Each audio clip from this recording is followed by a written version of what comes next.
Question दिया है क्या आप लोग देखे ना, दूसरा क्वेश्चन दिया गया है कि एक राइट एंगल ट्रायंगल है ACB, मतलब C पर राइट एंगल है और C से CD परपेंडिकुलर डाल रहे हैं हम लोग AB पर। तो पूछ रहा है कि AD और BD का रेशियो जो दिया गया है वो √k है, तो AC और BC का रेशियो क्या होगा। तो ये हम लोग जान लें कि AD और BD का जो रेशियो होता है वो AC² और BC² का होता है, मतलब ये जो वैल्यू इसका जो रेशियो आएगा वो 4√k आएगा। क्वेश्चन नंबर 3 दिया गया है, यदि 4749, 5601 और 7092 में प्रत्येक में बड़ी से बड़ी संख्या से भाग दिया जाए, D से भाग दे रहे हैं तो D से भाग दे रहे हैं तो शेष जो मिल रहा है वो हमें मिल रहा है R। तो पूछ रहा है कि D + R क्या होगा। तो जब बराबर मिल रहा है तो सबसे पहले इसको घटाएंगे, तो ये आ जाएगा 52, 48, 852 और ये आ जाएगा 1491, मतलब कि 213 शेष में 213 HCF हो जाएगा। तो D तो आ जाएगा 213। अब 474 9, मतलब कि 213 से भाग देंगे तो 4 2 बार में 426, यानी कि 48 9 2 बार में 426 63। तो D ये आ गया, R आ गया, हमें 63 दोनों को जोड़ देंगे तो 276 हो जाएगा। D + R का मान ये पूछा गया है हमें। क्वेश्चन नंबर 4 दिया गया है, 1000 से कम कितनी संख्याएं जो है वो 5 या 7 से विभाज्य है लेकिन 35 से नहीं है। तो हम लोग क्या करेंगे, तो सबसे पहला ये काम करना है, हमें 35 से नहीं होना चाहिए, ये भी ध्यान रखना है। तो 1000 तक, माने 1000 से पहले तक 5 से कटे प्लस 7 से कटे, लेकिन 2 बार हम लोग 35 से कटे न कटे उसको घटा दें, माने कटे उसको घटा दें, तो क्या मिल जाएगा। क्यों 2 बार घटा रहे हैं, क्योंकि 7 5 के मल्टीपल पे दोनों में 35 आ रहा है, तो इसलिए एक बार घटाते तो केवल 35 का मल्टीपल आता है, तो 2 बार दोनों में से घटा देंगे। तो ये तो आ जाएगा 199, ये आएगा 142, 35 से हम लोग भाग देंगे तो 28, यानी कि 56 संख्याएं, तो 56 संख्याएं मतलब 14, तो ये आ जाएगा हमें 285। क्वेश्चन नंबर 5 देखें क्या है। क्वेश्चन नंबर 5 दिया गया है 3 + cos² थीटा बराबर 3 cot² थीटा + sin² थीटा। तो हमसे पूछा गया है कि cos थीटा + 2 sin थीटा का मान क्या होगा। तो हम लोग 45 रखेंगे तो होने का कोई सवाल नहीं है, क्योंकि ये 3 का मल्टीपल आना चाहिए। थीटा का मान 60 रखेंगे तो ये 3 + 1/4, ये आएगा 3 × 1/3 और 3/4, यानी कि 9 बटा में 9 4 13/12, यानी 13/4, ये 3 × 1/4 के बराबर हो जाएगा। तो थीटा का मान 60 सेटिस्फाइड कर रहा है, तो थीटा का मान 60 रखेंगे तो ये 1/2 आएगा, 2 × 3/2, तो ये आ जाएगा 2√3 + 1/2, ये आंसर आ जाएगा। क्वेश्चन नंबर 6 DI का है। क्वेश्चन नंबर 7 हम लोग देखें, एक पतंग 123 मीटर ऊंचाई पर उड़ रहा है, इसके साथ जुड़ा हुआ धागा भूमि से 60 डिग्री का कोण बनाता है, ये 60 डिग्री का कोण बनाता है, ये 123 ऊंचाई पर उड़ रहा है। तो पूछ रहा है कि धागे की लंबाई क्या होगी, मतलब ये आ जाएगा 41√3 और ये आ जाएगा 82√3। अब 82√3 को हम लोग, ये एक तो तरीका ये है कि 1.73 से इंटू कर लें, या दूसरा तरीका ये है जो सारे ऑप्शन हमें दिख रहे हैं, 82 का स्क्वायर गुणे 3 कर लें, मतलब जो भी लेंथ आएगा तो कितना मिल जाएगा, 82 का स्क्वायर आ जाएगा 6724 गुणे 3, फिर ये आ जाएगा 201.72, इसका वर्गमूल चाहिए और ऑप्शन जो दिया गया है 140, 139, 142 और 138। तो 138, 139, 140 नहीं होगा, क्योंकि 140 का स्क्वायर तो होता है 190, 19600, तो 142 ही एक ऑप्शन दिखाई दे रहा है। क्वेश्चन नंबर 8 क्या दिया गया है, x plus y plus z 1 है, तो x plus y plus z 1 दिया गया है। स्क्वायर करेंगे तो x square y square z square -52 बराबर 1, क्योंकि इसका मान x y y z z x का मान दिया गया है, तो इसका मान तो 53 आ जाएगा। हमें दिया गया है x cube y cube z cube, x cube plus y cube plus z cube -3xyz का वैल्यू क्या होगा, तो 1 × 53 -26 ये आ जाएगा। और हमें एक्स वाई जेड का मान पूछा गया है क्या होगा, तो 151 -3xyz और 53 और 26 जोड़ देंगे तो 9 और 79 घटा देंगे तो 21 और 51 72, मतलब एक्स वाई जेड जो आ जाएगा वो हमें आ जाएगा 24। नंबर 9 दिया गया है कि एक समबाहु त्रिभुज है ABC, जिसमें दिया गया है कि AD लंब BC पर, AD लंब है BC पर, BE लंब है AC पर और CF लंब है, तो कौन सी स्थिति सही होगी, तो 3AC स्क्वायर बराबर 4BE का स्क्वायर, क्योंकि जो BE है वो हाइट का काम करेगा और हाइट होता है √3/2, तो एक की जगह हम कोई भी भुजा लिख सकते हैं और स्क्वायर कर दिया गया है। ये ऑप्शन सही है, बाकी ऑप्शन भी चेक कर सकते थे। क्वेश्चन नंबर 10 दिया गया है, ए काम को करता है 12 दिन में, बी कर रहा है 18 दिन में, सी कर रहा है 24 दिन में, सभी ने मिलकर 7 मिनट, तीनों को 7 मिनट तक खोला जाता है। इसका मतलब एलसीएम आ जाएगा हमें 72, तो 6 4 10 3 13, यानी कि 7 मिनट में 91 काम हो जाएगा। तो पूछ रहा है कि कितना प्रतिशत अधिक अति प्रवाह हो गया, तो मतलब 19/72 × 100%, तो साफ साफ दिखाई दे रहा है कि 25 से ज़्यादा होगा, लेकिन 26 में 2 को ऑप्शन दिया गया है, तो ये 18 आ जाएगा और ये 25, यानी कि 475/18, तो 26.7/18% आंसर आ जाएगा। ये अति प्रभाव होगा।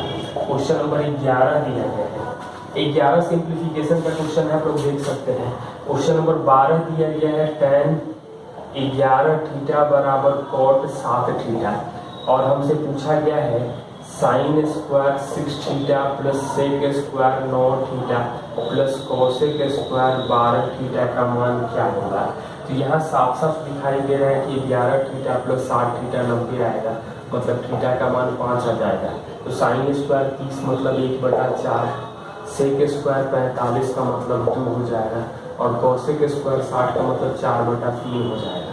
एलसीएम लेंगे तो 12 मतलब 3 24 और 16, तो 40 3 43/12। नंबर 13 दिया गया है कि शंकु का आयतन 600 पाई सेंटीमीटर क्यूब और व्यास 30 दिया है, मतलब कि 600 पाई बराबर 1/3 पाई 15 का स्क्वायर इंटू हाइट, तो 15 है स्क्वायर का मतलब है कि पहले 15 से भाग देंगे तो 40, 5 से भाग 5 यहाँ 3 से भाग देंगे तो 5, पाई तो कट गया है, 5 से भाग देंगे तो 8, मतलब एच आ जाएगा हमें 8, त्रिज्या 15 है तो एल आ जाएगा हमें 17। क्वेश्चन में हमसे पूछा गया है कि शंकु का टोटल सरफेस एरिया क्या होगा, तो यहाँ टीएसए जो आ जाएगा पाई 15, 17 प्लस 15 यानी 32 × 15, तो आ जाएगा 480 पाई सेंटीमीटर स्क्वायर। तो डीआई का है, 15 सिंप्लीफिकेशन है, आप लोग ध्यान से देख लीजिए। क्वेश्चन नंबर 16 में दिया गया है, माना कि एक x 4 अंकों की सबसे छोटी संख्या है जिसे 2 3 4 5 6 7 से भाग देने पर 1 शेष मिलता है, और x का वैल्यू जो भी है वो 2000 से 2500 के बीच में है, तो x के अंकों का योग, तो इसका एलसीएम 420 आएगा। 420 का एक मल्टीपल जो यहाँ पर दिखाई दे तो 2100 है, मतलब 2101 हमें मिलना चाहिए। अंकों का योग क्योंकि ज़्यादा हो जाएगा तो 2520 ज़्यादा हो जाएगा, तो अंकों का योग क्या हो जाएगा, तो अंकों का योग जो आएगा वो 4 हो जाएगा। क्वेश्चन नंबर 17 क्या दिया गया है, ए और बी में छात्रों की संख्या दिया गया है टोटल 72, और ए और बी में छात्रों का अनुपात है 7:5। बी का एवरेज ए से 20% अधिक है, मतलब ये 5x होगा तो ये 6x हो जाना पड़ेगा। सभी का एवरेज दिया गया है 52, तो बी का एवरेज क्या होगा, तो सारे डेसिमल में दिए गए हैं। तो एक चीज और देखें, 12 के लिए डिफरेंस है x का, x के मतलब 12 के लिए डिफरेंस है x का, यानी कि ये 5 के लिए आ जाएगा 5/12x। हमें जरूरत है, मतलब 5×5/12x आ रहा है 52, तो 60 5 65, 65/12x आ रहा है 52, ये 5 तो 4 मतलब 5x आ जाएगा 48, तो 6x जो आएगा वो 57.6 आ जाएगा। इसको आप लोग ध्यान से देख सकते हैं। 18 ए और बी की आय दिया है 3 5 में, मतलब 3x और 5x कर ले। दोनों की बचत दिया गया है, एक का 16,000 है, एक का 26,000 है। जब बचत अलग अलग है तो कोई शॉर्टकट नहीं है, और ये 4:7 के रेशियो है। और हमसे पूछा गया है कि तो व्यय का और का अंतर क्या है, तो खर्च का अंतर पूछ रहा है। आ जाएगा 21x - 112 30 बराबर 20x - 104 मतलब x का वैल्यू जो आ जाएगा 8,000। तो आय जो आ जाएगी वो 24,000 और 40,000, 24,000 और 40,000। तो ये 8,000 खर्चा कर रहा है और ये 14,000 खर्चा कर रहा है। दोनों का अंतर जो आ जाएगा वो हमें खर्च का अंतर 6,000 है। नंबर 19 DI का है, ध्यान से देख सकते हैं आप। क्वेश्चन नंबर 20 दिया गया है, समलंब चतुर्भुज की समानांतर भुजाएं 200 और 400। इसका मतलब ये 400 है, ये 200 है। अन्य दो भुजाएं प्रत्येक 260 260 है। तो मैदान का क्षेत्रफल क्या होगा, तो ये 200 करेंगे तो ये 200 बचेगा, ये भी 260 आ जाएगा समानांतर चतुर्भुज बनाते। तो ये 100 आ जाएगा, मतलब 100 करेंगे तो 5 120 5 12 13 मतलब 240 आ जाएगा हाइट 5 12 13 से। तो एरिया जो आएगा 1/2 400 + 200 × 240 मतलब 120 × 600, तो बाहर 120 × 6 720 00 मीटर स्क्वायर आ जाएगा।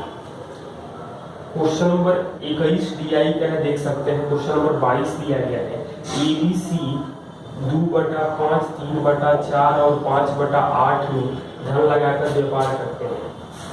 तो पहले इनका अनुपात करेंगे, तो एलसीएम तो 40 हो जाएगा, गुणा करेंगे तो 8 दूनी का 16 10 यानी कि 30 5 यानी कि 25। तो एबीसी का तो इन्वेस्टमेंट इस रेशियो में हो जाएगा।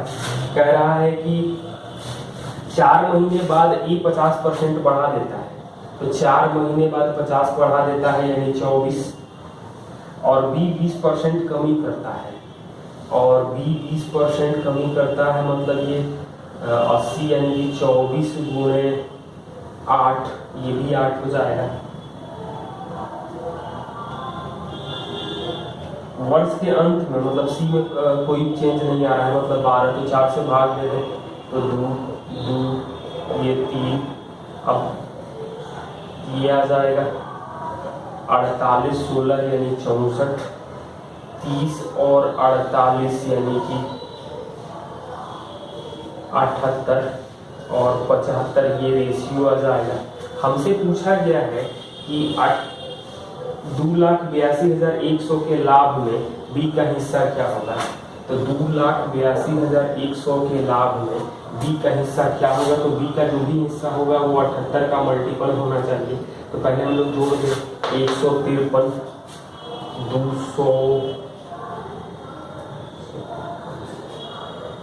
217 के लिए दिख रहा है, भाग देंगे 217 से, तो एक बार में